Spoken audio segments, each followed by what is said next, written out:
भूमि विवाद निपटारे को लेकर यूपी के मुख्य सचिव मनोज कुमार सिंह का बुलंदशहर दौरा। मुख्य सचिव की समीक्षा के बाद परम डेरी व प्राधिकरण के बीच भूमि विवाद का हुआ निपटारा। 16 हेक्टेयर भूमि को लेकर परम व बुलंदशहर खुर्जा विकास प्राधिकरण के बीच चल रहा था विवाद। मुख्य सचिव ने जिला प्रशासन, एनसीआर, प्लानिंग बोर्ड, BKADA के अधिकारियों के साथ की बैठक। निरीक्षण समीक्षा के बाद मुख्य सचिव मनोज सिंह ने परम डेरी के पक्ष को सही माना।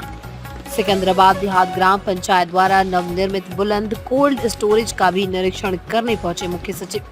ग्राम पंचायत द्वारा बनवाए गए कोल्ड स्टोरेज में वृद्धाश्रम के संचालन को लेकर हुई चर्चा। मुकंदगढ़ी में स्थित नवनिर्मित बुलंद कोल्ड स्टोरेज में पहुंचे अधिकारियों ने वृक्षारोपण भी किया। Commissioner Meerut zone Rishikesh Bhaskar, Yashod, DM Shruti, SSP Dinesh Singh समेत तमाम अधिकारी मौजूद रहे। 97 में किसी और नाम से यहाँ पर पहले एस्टेब्लिश हुए, बाद में इनका नाम चेंज हुआ है। लेकिन जो पूरी कहानी है वो ये है कि 95 में सुप्रीम कोर्ट ने ऑर्डर किया कि दिल्ली से पॉल्यूटिंग इंडस्ट्रीज को बाहर जाना है। तो दिल्ली से पॉल्यूटिंग इंडस्ट्रीज बाहर आई, उनमें से एक ये इंडस्ट्री थी जो यहाँ लोकेट हुई।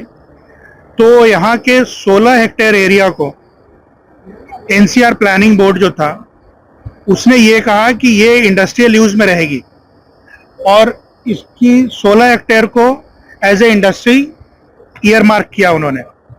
और ये भी निर्देश दिया कि जो बोर्ड है यहाँ का, खुर्जा डेवलपमेंट अथॉरिटी जो है, खुर्जा बुलंदशहर डेवलपमेंट अथॉरिटी, वो अपने मास्टर प्लान में इस 16 हेक्टेयर को एज ए इंडस्ट्री डाल लें और इस 16 हेक्टेयर को इंडस्ट्री के रूप में जोड़ने के फलस्वरूप अगर उनके मास्टर प्लान का टोटल इंडस्ट्रियल एरिया बढ़ जा रहा है तो कहीं और 16 हेक्टेयर एरिया को निकाल दें।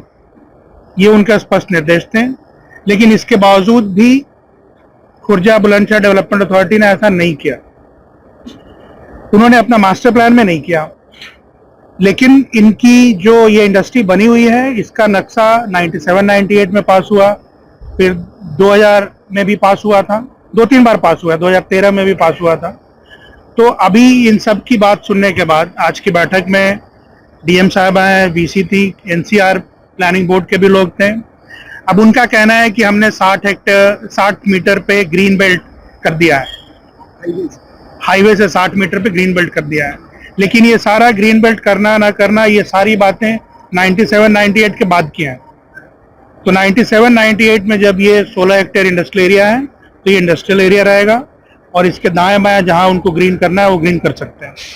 तो ये कंक्लूजन दिया गया, ये निष्कर्ष दिया गया कि ये इंडस्ट्री ठीक अपनी जगह पर बनी है और सुचारू रूप से चलेगी, किसी को कोई दिक्कत इसमें नहीं होना चाहिए। और डेवलपमेंट अथॉरिटी को अगर यहाँ पर कोई परेशानी है तो ये कुल एरिया 16 हेक्टेयर और इसके साथ जो लगा हुआ कुछ और एरिया इन्होंने 100 हेक्टेयर इंडस्ट्रियल बना रखा है, तो वो हम लोग UP-SIDA को ट्रांसफर कर सकते हैं, इंडस्ट्रियल डेवलपमेंट अथॉरिटी को, और फिर वो अपना इंडस्ट्री के रूप में चलाएंगी। लेकिन इस 16 हेक्टेयर एरिया के अंदर कोई ग्रीन बेल्ट नहीं माना जाएगा। जो भी ग्रीन बेल्ट है उसके आगे पीछे इनको करना है, इसके हिसाब से इनको मास्टर प्लान चेंज करना है या रीजनल प्लान चेंज करना है। जो भी चेंज करना है वो चेंज करें, क्योंकि ये सारी चीजें इंडस्ट्री बनने के बाद आई हैं। तो ये निष्कर्ष है। Thank you.